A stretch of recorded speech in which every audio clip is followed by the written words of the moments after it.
He was about to marry the perfect woman, until two little girls crashed the ceremony with a DNA test and called him Dad.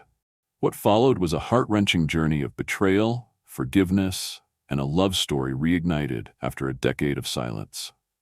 You won't believe how this family found their way back from lies, loss, and time itself. Where are you watching from? Let us know in the comments, and don't forget to subscribe for more powerful stories like this one. They say your life flashes before your eyes before death, but for me, it was right before I said, I do. One moment, I was standing beneath a crystal chandelier in a ballroom drenched in luxury, waiting for the officiant to finish the line I'd rehearsed in my mind for weeks. The next, two little girls, identical, no older than 10, walked straight through the heavy oak doors like they owned the place. Matching blue dresses, shiny brown shoes, eyes as piercing as a winter sky. My eyes. They didn't flinch. They didn't giggle or shrink under the stares of 500 stunned guests. One of them, tiny but composed like a prosecutor, lifted a folder to her chest. "Mr. Prescott," she said, her voice remarkably steady, "we need to speak with you." Everything around me froze. The orchestra, the champagne trays, the soft rustle of Miranda's designer gown as she stepped down the aisle. She was halfway to me, veil flowing behind her, when the interruption halted her like she'd walked into a wall of ice. My mother, Caroline, stiffened in the front row, clutching her pearls like she'd just seen a ghost. I knew that look. It was the same one she wore at board meetings before announcing bad news. The officiant hesitated. If anyone can show just cause why these two should not be joined in matrimony, speak now or forever hold your... "I'm Grace," said the girl on the left. "This is my sister Lily. We think you're our dad." The folder opened with the gentle flap of a butterfly wing. A few pages slipped loose and floated to the floor like feathers. I stared. Somewhere in my gut, I already knew. I couldn't stop staring at their eyes, my eyes, set in tiny, determined faces. Miranda gasped beside me, a sharp breath that sounded like betrayal and heartbreak all in one. Her perfectly made-up face twisted into something unrecognizable. "What is this?" she hissed at me, her manicured nails digging into my palm. "I don't know," I whispered, but I did. God help me, I did. Caroline rose to her feet. Her chair screeched against the marble floor. "Nathaniel, Nate, this can't be real," she said, but her voice cracked. Her hands trembled. My mother never trembled. The security team moved in fast, but I raised a hand. "Let them speak," I said. People shifted in their seats. The mayor of New York was in the third row, 3 senators, Wall Street heavyweights, and every one of them craned their necks to see the drama unfolding. I stepped off the altar. It was like walking into another life. Kneeling to the girl's level, I tried to remember how to breathe. "Where's your mother?" I asked. "She doesn't know we're here," Lily answered. "But her name is Dr. Elena Ruiz." My knees buckled slightly. Elena. That name, soft like a prayer and sharp like broken glass, slammed into my chest. It had been more than a decade since I last saw her, in Boston, back when life was messy, passionate, and real. Before the company, before the suits, before I became what my mother wanted. "We took a DNA test," Grace said, pulling another paper from the folder. "We compared it with data online. Our teacher helped, kind of." I scanned the pages, chart after chart, genetic markers, a highlighted name that read Nathaniel Prescott. My name. Miranda turned and stormed down the aisle without a word. I called after her, but she didn't even pause. Her parents followed in a flurry of chiffon and indignation. Gasps followed them like whispers of smoke. My wedding had just been murdered by science, and 2 10-year-olds with impeccable timing. Caroline sat back down slowly, her lips pursed so tight they disappeared. The girls waited, still holding their folder, standing on the ruins of what had been the most perfectly orchestrated day of my adult life. Miles, my best man and oldest friend, finally stepped forward. "Maybe we should take this somewhere private," he said. But I couldn't move. Not yet. I was still looking at the girls. The way they stood, brave, hopeful, scared, and strong all at once. One of them held her sister's hand. Their knuckles were white, but their chins were high. And that's when it hit me. It wasn't the eyes, it was the posture.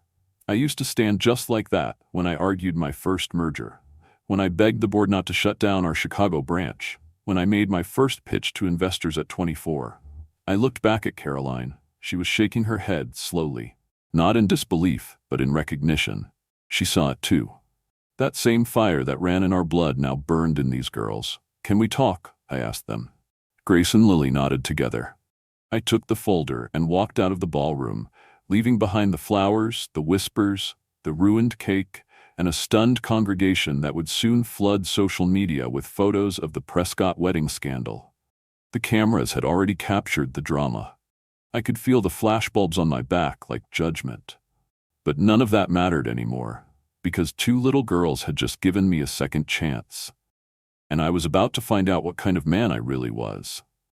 I sat across from them in the estate's drawing room, a folder of crumpled DNA printouts resting in my lap and my whole life unraveling one sentence at a time. They called themselves Grace and Lily Ruiz. Twin sisters from Boston, raised by a single mom, science whizzes, apparently born with a knack for forensic research and just enough nerve to crash a billionaire's wedding. At 10 years old, they'd flipped my world on its head and hadn't even broken a sweat doing it. "Your mom's name is Elena?" I asked, though I already knew the answer. It had landed in my chest like a weight the moment they'd spoken it at the altar. Grace nodded, her chin lifting a bit. "Dr. Elena Ruiz. She's a pediatrician. She works at Massachusetts General Hospital." My breath caught. Of course she did. Elena had always been brilliant. The kind of person who made everyone else feel like they were running to catch up, but still smiled at you like you were the smartest person in the room. The last time I saw her, I was 27, and she was halfway through med school, surviving on caffeine, purpose, and stubbornness. How did you even find me?" I asked, still trying to wrap my head around the fact that two kids had done what entire teams of investigative journalists had failed to do: dig into my past and bring it to my doorstep. Lily shifted a little in her seat, smoothing the hem of her dress. "There's this box," she said. "In Mom's closet. We found it last spring while helping her clean." "It had old letters," Grace added. "Photos of you and her, newspaper clippings about Prescott investments. And," she looked me dead in the eye, "your name, written on the back of every picture." "She never talks about you," Lily whispered. "She never said your name, not even once." I flinched. That hurt more than I expected. "She probably thought it was best," I muttered, more to myself than them. "But we wanted to know," Grace said. "We wanted to understand where we came from, so we started looking." "And Aunt Carla helped," Lily added quickly. My eyes snapped up. "Carla, Elena's younger sister?" "She works events," Grace explained. "She's with the team that planned your wedding." That made my heart stop. The connections weren't just ironic, they were woven with almost cruel precision. "She didn't want us to come," Lily said, "but we told her we'd find a way, no matter what. So she came with us, just to make sure we were safe." Safe. That word stuck in my mind like a thorn. They shouldn't have needed to think about safety. They should have been at home building solar system models or watching cartoons. But instead, they'd built a case, complete with charts, genetic links, highlighted names, and matching dresses, and taken a train to New York to confront the man whose name had lived in a memory box for a decade. The weight of it all pressed down on me. Elena had tried to tell me she was pregnant. That much was starting to take shape in the foggy back halls of my memory. I remembered her voice, tight with emotion on that last call. Me brushing it off. The way my mother had tightened the noose around my schedule after Dad's heart attack, insisting the company needed me, that everything else could wait, including her. I never knew she came to New York. I never knew she tried to get into my office. The letters, I never received them. And suddenly, I wasn't sure if that was an accident or something darker. "Can I see the pictures?" I asked quietly. Grace reached into the folder again and handed me a stack of faded photos. The first one hit me like a freight train. Me and Elena, standing under the Boston Common trees in fall, her cheeks flushed from the cold, my arms slung around her waist. We were laughing. Probably about something dumb. God, we looked young. Another photo. She was in a blue dress, simple, elegant, radiant. I remembered that night. Med school fundraiser. She'd aced her board exams that week and we'd celebrated at a tiny Italian place in the North End, Giacomo's. "That's still her favorite," Lily said, watching my reaction. "We go there for our birthdays." I swallowed hard. It had been 11 years since I last saw that face, but the moment I held that picture, I realized I'd never stopped seeing it. In quiet moments, in rushed meetings, in the silence before sleep, She had lingered in me all this time like unfinished music. "Why now?" I finally asked. "Why today?" Grace smiled faintly. "Because we knew this would be the one place you had to be. No meetings, no assistants, no one screening your calls. And because," Lily added, "you were about to marry someone else, and if you didn't know we existed now, you might never know." Their logic was irrefutable, their bravery terrifying. Miles stepped in then, sensing my drowning. "I've arranged a room for them and their aunt upstairs," he said gently. "We'll get the rest of the guests out. You take your time." As the room emptied, I stayed seated on the velvet settee, looking at the photos, the charts, the folder that had shattered my reality. My fingers shook as I turned each page. Each one told a story I should have known. I missed their first words, their first steps, their birthdays, their scraped knees, their school projects. I hadn't just missed 10 years, I'd missed everything. "I'm sorry," I finally said. Grace and Lily exchanged a glance, one of those silent twin conversations I'd read about but never believed until now. "You didn't know," Lily said. "It's not your fault." But it felt like my fault. And as I looked at these two incredible girls, strong, smart, impossibly composed, I knew one thing for sure. I couldn't let another decade go by without them. That night, as they slept upstairs in rooms once meant for out-of-town investors and celebrity clients, I stayed awake, staring out the window at the city skyline. I thought about Elena, about what she'd gone through, about the sheer strength it must have taken to raise twins while finishing medical school, building a career, and shielding them from a world that had tried to erase their origin. And I knew with absolute certainty that I needed to see her again. Not just to apologize, but to find out if it was too late to make things right. The morning after the wedding that never was, the estate was a quiet battlefield of white roses wilting in abandoned vases and chairs half-turned from their original rows. The staff moved like ghosts, trying not to draw attention to the wreckage. But the real detonation hadn't happened in the ballroom. It had gone off inside me. I sat at the edge of my bed, still in yesterday's shirt, tie unknotted, watching the sun spill across the carpet like it didn't care what happened the night before. Miranda was gone. She hadn't called, hadn't texted, and frankly, I didn't blame her. What woman would want to marry a man only to find out he had 2 daughters standing at the altar, daughters he'd never known existed? But it wasn't just the girls. It was what came after.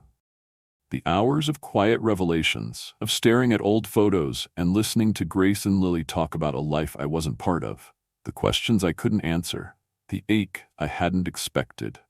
I made my way downstairs, bleary-eyed and tense. Caroline was already seated in the sunroom, sipping her Earl Grey as if nothing had happened, which meant everything had. "You look exhausted," she said without looking up. "I didn't sleep," I replied. "Shocking, I know." She exhaled slowly, finally meeting my eyes. Her expression was unreadable, which worried me more than outright judgment. I braced myself. "You saw them," I said quietly. "The girls." She nodded. "Yes, I saw them. And they have your eyes," she said simply. "And your disposition, it's unmistakable." There was a pause, not long, but long enough to notice the sound of a grandfather clock ticking in the hallway. I sat across from her and folded my hands. "Did you know?" Caroline blinked. "Know what?" "That Elena was pregnant, that she tried to reach me after I left Boston." Her mouth tightened. "I suspected." I froze. "Suspected?" "She was persistent," she said coolly. "Called the office, sent letters, showed up once, I had security send her away." My breath left me in a slow, burning exhale. "You intercepted everything?" "I did what I thought was best at the time," she said almost too calmly. "You were drowning in responsibilities after your father's heart attack. The company was bleeding. We couldn't afford distractions." "Distractions?" I repeated, stunned. "You mean Elena, the woman I loved, the mother of my children?" Caroline's composure cracked just slightly. She set her cup down with more force than necessary. "You were vulnerable. She was ambitious. I wasn't about to let some med student from a working-class family derail your future. I protected you." "You robbed me," I said, my voice low and sharp. "You robbed them." The sun through the window made her look older than I'd ever seen her, more fragile suddenly, and maybe even aware of it. "I did what mothers do," she whispered. "I made choices you couldn't." "You made your choices," I snapped, standing. "And now I have 2 daughters who think I abandoned them." "She's the one who didn't tell you." "She tried," I cut in. You made sure I never heard her. Caroline flinched and for once had no response. I didn't wait for one. I stormed out of the sunroom, barely registering the curious glances from the staff or the low murmur of Miles on the phone in the foyer. I needed air. I needed to not feel like my skin was on fire. In the garden, Grace and Lily were sitting on a bench near the rose trellis, their matching braids catching the wind. Carla stood a few feet away, nervously twisting her staff lanyard in her fingers. "They're fine," she said quickly when she saw me. "They just wanted some sun." "Thank you," I said, trying to soften my voice, "for staying with them." She nodded. "They're good girls, stubborn, but good." "They get that from their mom," I said, managing a ghost of a smile. She looked at me then, really looked at me. "You know she loved you, right? Elena? Even when it all fell apart." "She tried to tell me," I whispered. "I didn't listen. She never stopped believing you'd come around. At least, at first. After a while, I think she convinced herself she imagined who you were." I nodded. I probably would have done the same. Carla glanced back at the girls, who were now trying to coax a monarch butterfly onto one of their fingers. "You need to talk to her," she said gently. "Elena deserves to know you didn't walk away." "I will," I promised, "as soon as I figure out what to say." Later that afternoon, Miles and I sat in the study reviewing the makeshift DNA materials the girls had brought. "It's not an official test," he said, "but I've already called the lab. We'll get real results by next week." I nodded. "I don't need a test, Miles." "I know," he said quietly, "but you need protection. So do they." He handed me a small photo, one the girls had left behind on the desk. It was Elena holding 2 newborns, wrapped in striped hospital blankets, looking exhausted and radiant all at once. "You missed this," he said, "but maybe you don't have to miss the rest." The next morning, I stood in front of the mirror in my office, buttoning a shirt that no longer felt like armor. My phone buzzed.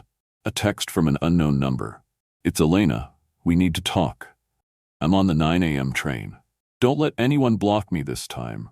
I stared at the screen for a long moment, the past and present collapsing into one another. No more intermediaries, no more excuses. It was time to face what I'd lost and what I was still willing to fight for. I stood outside the private library, my hand hovering just inches from the door handle. The house was still, unnaturally so, like it had paused to let everything catch up. Inside, Grace and Lily waited, these 2 tiny strangers who shared my blood, my eyes, and somehow, my stubbornness.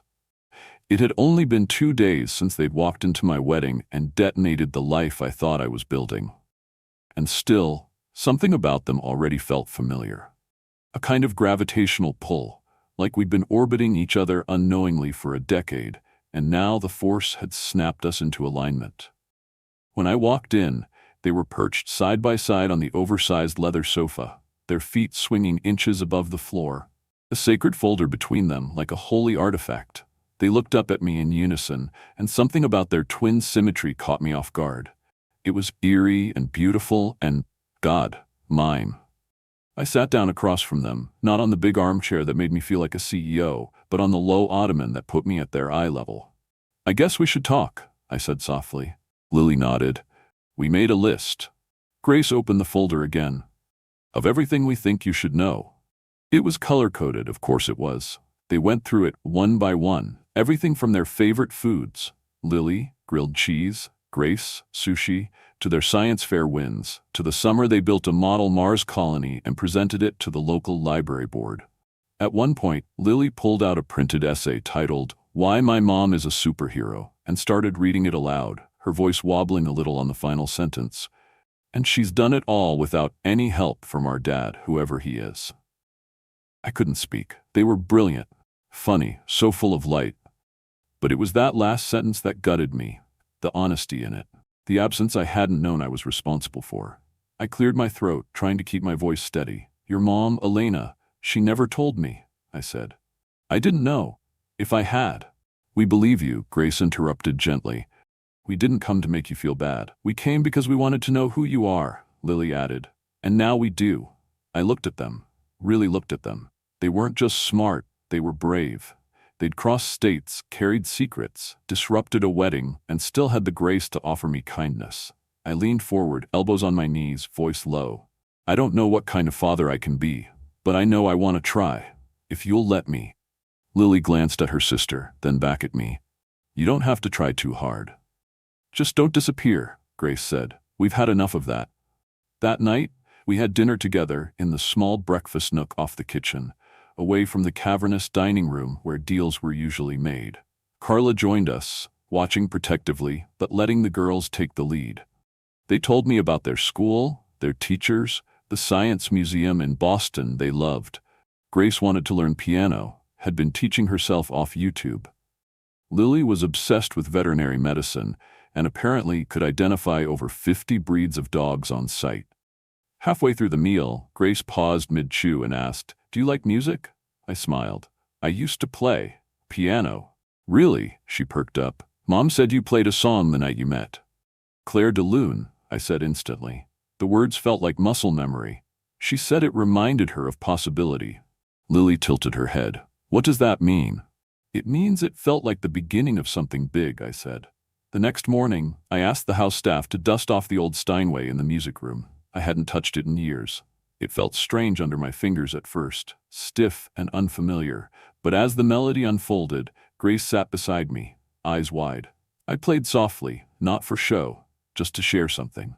She didn't speak until the last note faded. "Can you teach me?" she whispered. I nodded, too moved to say more. Later that afternoon, Lily sat in the garden with Andrew, my younger brother. He was showing her the horses, and I watched from the terrace as she asked a dozen questions about equine skeletal systems. Andrew looked at me helplessly over her head and mouthed, "She's smarter than me." I laughed. I didn't know I could laugh like that anymore. Caroline, who'd spent most of the last 24 hours avoiding direct eye contact with the girls, found herself alone with Grace in the library, correcting her piano posture. I stepped in quietly, expecting tension, but saw something else. My mother, once a fortress of manners and pride, was gently guiding Grace's hands across the keys. Her voice was soft. "Your mother taught you this? She said music helps your brain grow. She's absolutely right." Caroline caught my eye then. There was something in her face, regret, maybe, humility, but also pride, the kind I'd never thought I'd see from her again. Elena arrived that evening. I was in the foyer when the door opened. She stood there in a dark coat, eyes wary, chin high, exactly as I remembered her, and yet entirely changed. Stronger, sharper. A woman who had weathered storms and come out standing taller. I didn't say her name. Didn't need to. She brushed past me toward the living room where the girls were watching a nature documentary. When they saw her, they both leapt up. "Mom?" Elena pulled them into her arms. "Are you okay?" she whispered, pressing kisses to their foreheads. "We're fine," Grace said. "We're better than fine." Elena looked at me then, over their shoulders. Her eyes held 1,000 unsaid things. "Can we talk?" I asked softly. She stood. "Not here." We went to the garden, just the two of us, the sun casting long shadows as it dipped below the treetops. "I'm not angry," I said. "You should be," she replied. "I would be." "No," I said. "I'm furious, but not at you, at myself, at my mother, at how we let everything fall apart." "I tried, Nate," she said. Her voice cracked. "I called. I wrote. I even came to New York." "I never got any of it," I said. Caroline, she blocked everything." Elena's shoulders dropped. "I thought maybe you just didn't want to be found." "I wanted to. I should have. I didn't fight hard enough."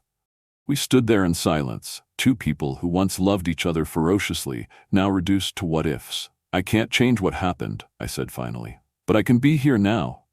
For them. For you, if you'll let me." She looked away toward the house where our daughters were laughing, the sound drifting through open windows like a second chance. "We'll see," she said, and for the first time, that was enough. The storm hit just after dawn, though it had nothing to do with the weather. Elena arrived at the estate like a thunderclap. No warning, no soft build-up, just the heavy slam of a car door, the hard click of heels on stone, and then the sharp knock at the double doors that echoed through the house like judgment. I was in the breakfast room with Grace and Lily, trying to convince them that pancakes without whipped cream weren't a human rights violation, when Carla poked her head in. "She's here," she said, voice low, like a stagehand cueing the final act. I told the girls to stay put and met Elena at the front entrance. She stood stiff-backed, arms crossed tightly, her coat still wet from the early morning drizzle. Her eyes locked onto mine with laser precision. "You let them stay here?" she said before I could even say hello. "Without telling me?" I opened my mouth to explain, but she was already stepping inside. "They're 10, Nathaniel. 10 years old. Do you have any idea how scared I was when I found out they weren't at camp?" "They're safe," I said carefully. "They weren't hurt. They lied to me," she snapped. "They fabricated science camp documents and convinced Carla to help them sneak into your wedding." I blinked. "Okay, yes, that is impressive." Her eyes narrowed dangerously. "Not the word I'd use. They just wanted to know me, Elena." "That's not a crime." "They're children," she said, her voice dropping to a bitter whisper. "And you're an adult who should have known better than to let them stay here in her house." At that, we both turned and saw Caroline standing at the top of the staircase, arms folded, watching everything. There was no smirk, no icy comment, just a tight, unreadable mask. "I'll go to them," Elena muttered, brushing past me and heading toward the music room. I followed at a distance, unsure if I was more afraid of what she'd say to the girls or what she'd say to me afterward. When she saw them, Grace with her fingers hovering over the piano keys, Lily halfway through a horse anatomy book, her whole body softened, if only for a moment. "Mom," Lily bolted to her. Elena dropped to her knees and wrapped both girls in a fierce hug. "We're going home," she said. "But," Grace started. "No," Elena said firmly, her voice shaking. "You scared me half to death." I stepped forward. "Just one more day, that's all they're asking. They wanted to meet me, and now that they have, can't we give them time to understand it?" Elena looked at me, then at the girls. Her eyes shimmered. "One day. That's it." The rest of that day felt like stolen time, beautiful and fragile, and doomed to end too soon. Caroline, to everyone's surprise, offered the girls her formal garden tour, complete with obscure Latin plant names and a spontaneous story about their great-grandfather's love of camellias. Elena kept her distance at first, hovering like a mother hawk, but eventually allowed herself to relax, if only slightly. I caught her watching Grace as she played a duet with Caroline, something old and melancholic, and I caught her smiling too, just barely. That evening, I found Elena alone on the veranda, watching the girls chase fireflies across the lawn. She stood wrapped in her coat, hands deep in her pockets, her expression unreadable. "I didn't expect to feel this way," she said without looking at me. "What way?" "Conflicted," she admitted.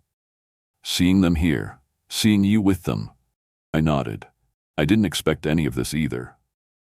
"They're already calling her grandmother," she added, glancing toward the house. "She's trying," I said carefully. Elena let out a short, bitter laugh. "She tried hard enough to erase me 10 years ago. She regrets it."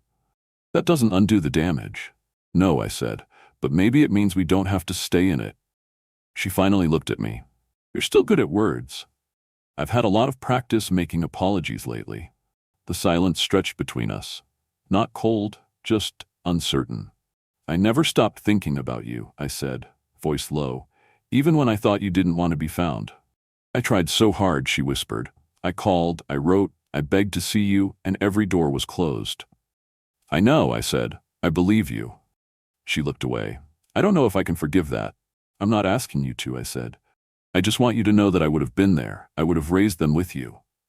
Her voice cracked. "But you weren't." "I know." It was a few moments before she spoke again. "They'd been fine without you. Happy, smart, curious, loved. But now they've seen you, and I don't know how to protect them from this." "From me?" I asked. "From the idea of you, from the version of you they've already built in their heads." I stepped closer. "Then let me earn that version." She studied me for a long moment. "They asked to stay one more night. If I say yes, don't make me regret it." "I won't," I promised. Inside, the girls were curled up on the couch with Andrew, watching some nature special about sea turtles. Caroline offered Elena a glass of wine without a single hint of condescension. Elena hesitated, then accepted. Progress, I thought. As we all settled into the evening, I saw it, a flicker of what this could be. Not a fantasy, not some cleaned-up sitcom version of a family, but something real. Something complicated and tender and worth fighting for. Before bed, I tucked the girls in myself. They didn't ask for it, but they didn't protest either. I sat on the edge of Grace's bed, brushing her hair from her face. "Are you mad at Mom?" she asked. "No," I said. "Not even a little. She's the strongest person I know. Grace smiled sleepily. She says you used to make her laugh all the time. Did I? She keeps your picture in a memory box. We've seen her look at it when she thinks we're asleep. I didn't know what to say to that. I just reached for her hand and squeezed it gently. You're not going away again, are you? Lily asked from across the room. No, I said, my throat tight. I'm here now, for good. That night, I stood alone in the hallway, staring at the closed door behind which my daughters slept peacefully. For the first time in my house, the light in their room leaked out beneath the threshold, a soft glow like hope itself. Downstairs, Elena was still up, talking quietly with Carla and Caroline. They were drinking tea, not wine. Something calmer, more domestic. I watched from the staircase, overwhelmed by a sense of disbelief. This wasn't what I'd planned. It wasn't what I'd built my empire for. It was better. And God help me, I wasn't going to lose it again. The DNA results came in just after noon on a Monday, I'll never forget.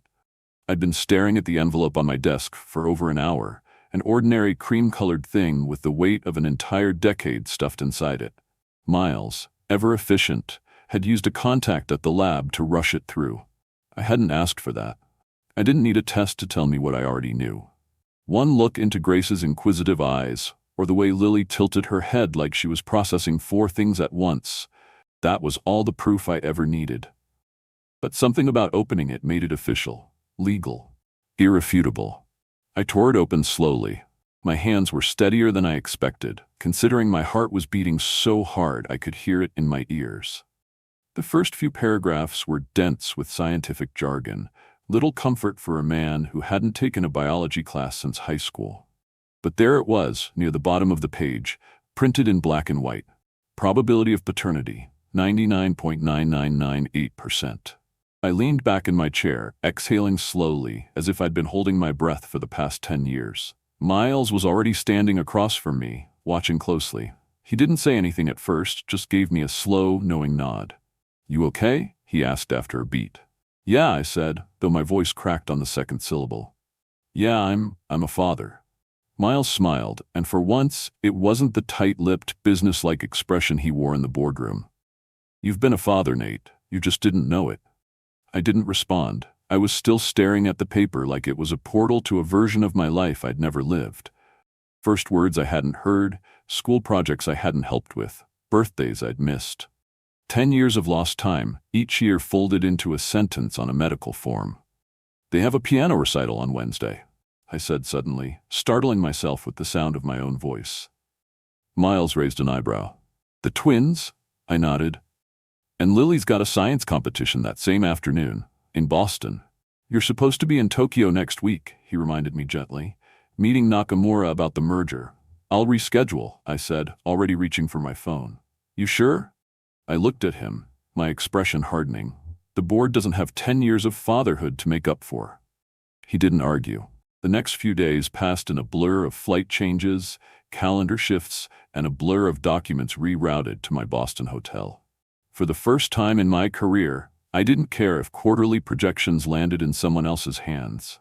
All I could think about was that school auditorium and whether Grace would look for me in the crowd. Whether Lily would scan the audience with hope or skepticism. Wednesday came with gray skies and a line of minivans stretching outside West Ridge Academy. I sat in the third row, between Elena and Carla.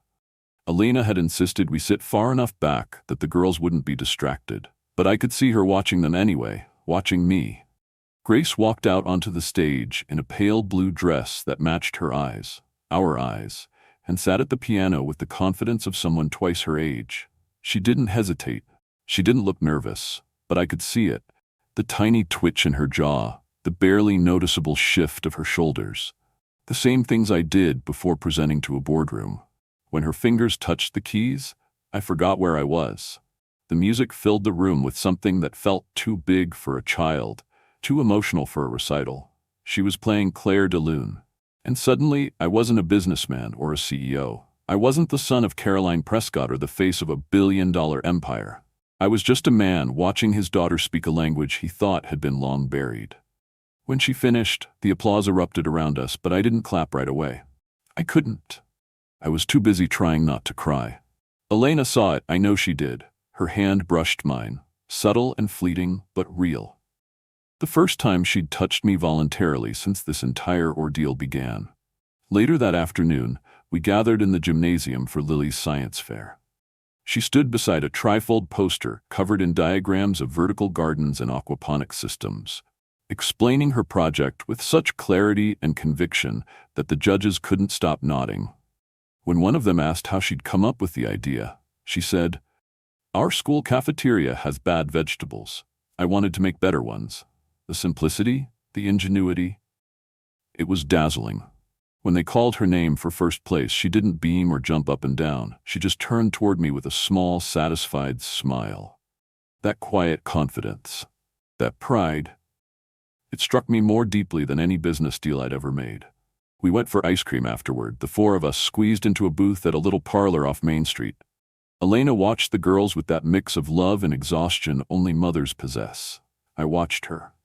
Not the successful pediatrician or the woman who had every right to hate me, but the person I once stayed up all night talking to about the future we never had. "Will you come to our birthday next month?" Lily asked, spooning hot fudge into her mouth like it was oxygen. "It's our first double-digit birthday," Grace added. "We'll be 11. I glanced at Elena, silently asking for permission. She hesitated, then nodded. "I wouldn't miss it for anything in the world," I said. "Even if you have a really important meeting?" Grace pressed, eyebrow arched. I smiled. "Nothing is more important than being there for you both. Nothing." That night, I sat in the hotel room watching the twins' photos scroll across my phone. Carla had sent me some she'd taken during the recital and fair. In one, Grace was mid-song, her hands poised like wings. In another, Lily was holding her blue ribbon, eyes lit with mischief. My phone buzzed again, a text from James. "Found a few good reads. Left them in your apartment. One's called 'So You Just Found Out You're a Dad.' Should have written it myself." I laughed. Then I closed the laptop and looked out over the Boston skyline. That weekend, back in New York, I met with my executive team. I didn't ask permission. I announced the changes. We'd be restructuring, delegating more. I'd be splitting my time, 3 days in Boston, 2 in New York. No more missed school events, no more canceled weekend visits. If the board had questions, I told them to speak with Miles. My family came first now. The next few weeks moved quickly.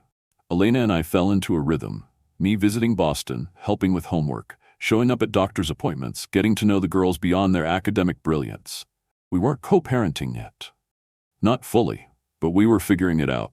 I was still catching up, still learning, but every time Grace asked for help with a piano piece, or Lily demanded I quiz her on animal classifications, I felt it, the bond strengthening. Not because of DNA, but because I was showing up. And for the first time in my life, that was enough. 3 months after the wedding that never was, the chaos had finally quieted. At least on the surface. The tabloids had moved on to newer scandals, the society pages stopped speculating about my illegitimate twins, and the whispers that had once followed me into boardrooms now belonged to someone else. But my life had not returned to normal. Not even close. I was living between cities, spending half the week in Boston, half in New York, existing somewhere in the middle of a second chance and the life I'd once believed was set in stone. Every Tuesday night I packed a bag. Every Wednesday morning I took the first flight out, and every time I stepped into Elena's neighborhood and saw that modest, ivy-covered home at the end of the street, I felt like I was returning to something I hadn't realized I'd been missing my entire life. The girls had adjusted quickly, as children often do when they feel safe. Grace began calling me Dad, like it was the most natural thing in the world, and every time she said it, something in my chest cracked open. Lily was slower to use the word. She was more cautious, more deliberate, but when she finally did, in a whisper at the Museum of Science, after she'd solved a genetics puzzle faster than I could follow, I nearly dropped my coffee. Elena and we were adjusting too. Carefully, deliberately. Our conversations were longer now, less tense. There were still landmines, still moments when a word or silence could pull us back into the trenches of what had been. But there was also laughter, familiarity, an ease that had once been the foundation of something beautiful. Then came the offer. Elena called me into the kitchen one Sunday afternoon while the girls were in the backyard building a solar-powered water filter for fun. She held a letter in her hand, thick paper, an official crest embossed in gold at the top. She didn't smile, didn't frown, just handed it to me and waited. New York Children's Hospital was offering her a position as head of pediatric endocrinology. A major step up, groundbreaking research opportunities, funding, visibility, and relocation. My heart jumped. This is incredible. She nodded, folding her arms. It is. But I asked, the girls, their school, their friends, their rhythm. Uprooting them would be complicated. I studied her face. And us? She didn't answer that.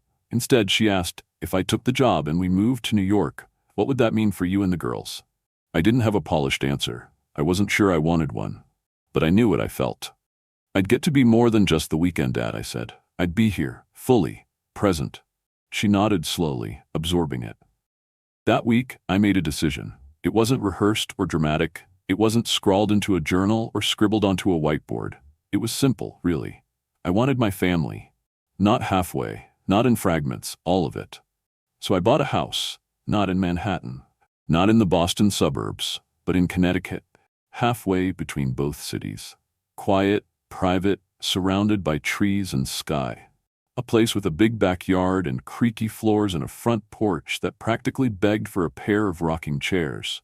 I found it online one night after dinner with the girls when Lily fell asleep against my shoulder and Grace talked about how she'd always wanted a telescope.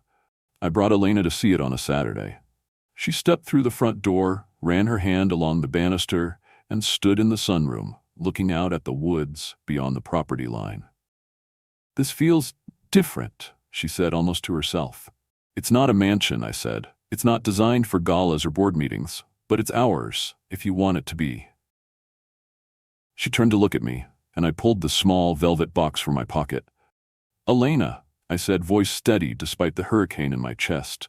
I missed the first chapter of this story. I don't want to miss the rest. Not another birthday, not another late-night science project, not another argument over bedtime. She stared at the ring, a simple sapphire set in white gold, elegant but not flashy, just like her. I'm not proposing out of guilt or obligation, I said. I'm asking because I still love you, because I never stopped, and because I finally understand what love means. It's not just fireworks and music. It's showing up. It's staying. The girls ran inside at that moment, laughing, carrying some leafy contraption made of plastic tubing and solar panels. When they saw the ring box, they froze. Are you getting married? Grace asked, eyes huge. Elena looked at me, then back at them. Eventually, she said, smiling. 6 months later, we did. No tuxedos, no celebrity guest list, no chandeliered ballrooms or society columns. Just a quiet ceremony in our new backyard, under an arch of wildflowers the girls helped assemble. Carla was Elena's maid of honor. Miles stood beside me, grinning like he'd planned the whole thing himself. My brother Andrew read a poem the girls wrote, half science, half heart. And my mother, Caroline, stood beside Elena's parents, holding a box of tissues and crying softly. Elena wore a blue dress. Grace played the piano. Lily recited a passage from Carl Sagan. Thomas, our toddler, born a year earlier, clapped enthusiastically at the end of the vows, even though no one asked him to. We weren't perfect. We weren't polished, but we were whole.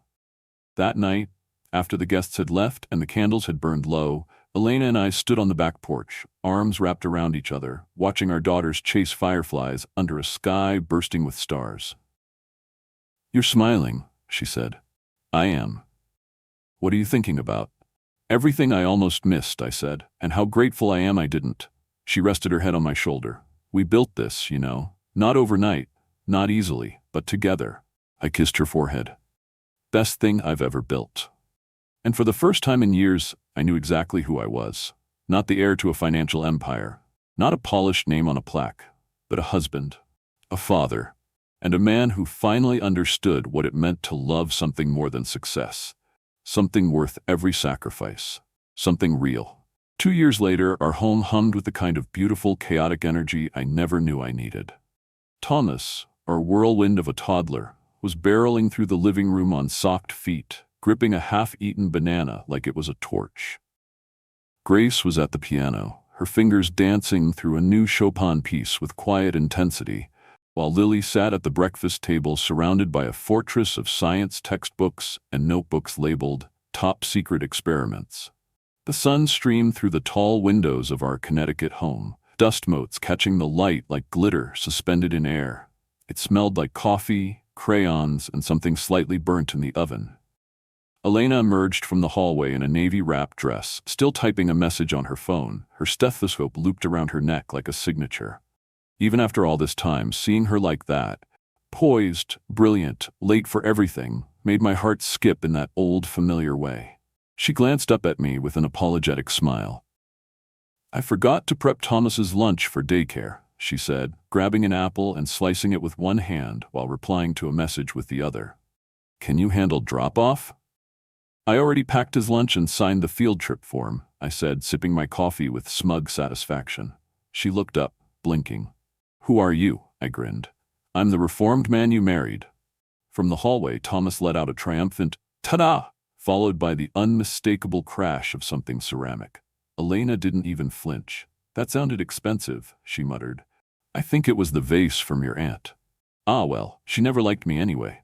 This was our life now, messy, loud, full of interrupted conversations and 3 simultaneous grocery lists. But somehow, it all made sense. The house we'd chosen, halfway between the hospital in New York and the girls' school in Boston, had become a hub for all things unexpected and wonderful. Grace, now nearly 13, had grown into herself with the grace of her namesake. She was still quiet but more expressive, more confident. She'd recently composed a piano piece that won a statewide youth competition and been invited to perform at a spring arts festival. Watching her stand on stage, back straight and hands steady, had brought me to tears. She was Elena's focus and my fire wrapped into one elegant package. Lily had taken her obsession with science to new heights.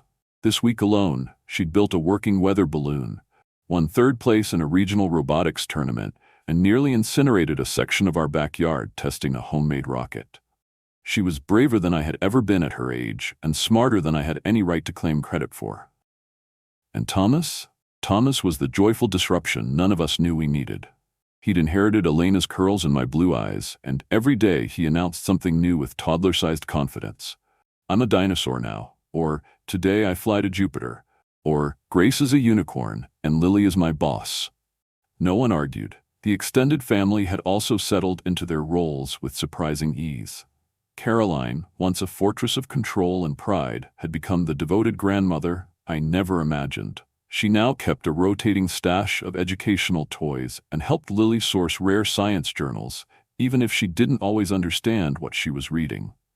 She and Elena's mother had formed a truce of sorts, bonded over baking disasters and their shared obsession with classical opera. At one point during last year's holiday dinner, I found them gossiping over mulled wine like lifelong friends. It was surreal in the best way. Carla had become the glue between everyone, still event planning professionally, still offering unsolicited and usually correct parenting advice, and now officially engaged to Miles, whose transformation into a stepfather in training was equal parts hilarious and heartwarming. He'd once ruled boardrooms with an iron fist, but now regularly lost games of Go Fish to Thomas and claimed defeat with theatrical flair. The girl's 13th birthday had been the first major event we hosted in the garden that spring. They'd planned it themselves, naturally. Grace insisted on live music, Lily demanded a planetarium-style projection tent, and somehow we delivered both. I gave a short toast, which turned into a long one, because trying to encapsulate how much those two had changed my life was like bottling lightning. I ended by telling the crowd, the best day of my life wasn't when they found me at the altar. It was every day since. Elena reached for my hand under the table and squeezed. That night, after the guests had gone and the cake had been devoured, I sat on the porch with her, the stars shining overhead like quiet reminders of how far we'd come. "You remember when you told me you were afraid the girls would get attached and I wouldn't stay?" I asked. She nodded. "I was terrified too," I said. "Not that I'd leave, but that I wouldn't know how to be enough." "You've been more than enough," she whispered, resting her head on my shoulder. "You changed for them. And for me. Not all men would have." "I didn't change," I said. "I just became who I should have been all along." She tilted her head to look at me, her smile soft and proud. And to think, it all started with 2 girls and a folder. I laughed. They crashed my wedding and saved my life. Now, as I write this, years after that day, I can still feel the echo of it all. The weight of the envelope in my hand, the sound of their tiny voices announcing, "We think you're our dad," and the moment the world shifted forever. There are still hard days. Homework meltdowns, sibling rivalries, unexpected medical calls, and business emergencies that pull me in 2 directions. But somehow, every night when I walk through the front door and hear Grace practicing piano, or Lily explaining dark matter to a confused Thomas, or Elena telling me I forgot the almond milk again, I know I'm exactly where I'm supposed to be. Because in this house, built on forgiveness, courage, and the stubborn hope of 2 brilliant kids, we found something bigger than redemption. We found family. And for the rest of my life, I will never stop being grateful that I was given the chance to earn it. Thank you so much for staying with us until the very end of this story. If you're still here, it means the journey touched something deep inside you, just as it did for us. This story wasn't just about a man finding his daughters. It was about second chances, about the courage to face the past and the strength it takes to build a future with open arms. We're reminded that life rarely goes according to plan, but love, when fought for, can transform everything. No matter how much time has passed, it's never too late to do the right thing, to show up and to make things right. Now we want to hear from you. Where in the world are you watching from? Let us know in the comments. We love seeing how far these stories travel. And if this story moved you, don't forget to subscribe to our channel. We share more heartfelt, powerful narratives just like this every week. Stories that will make you feel, reflect, and maybe even heal. Because here, every story matters, and you matter.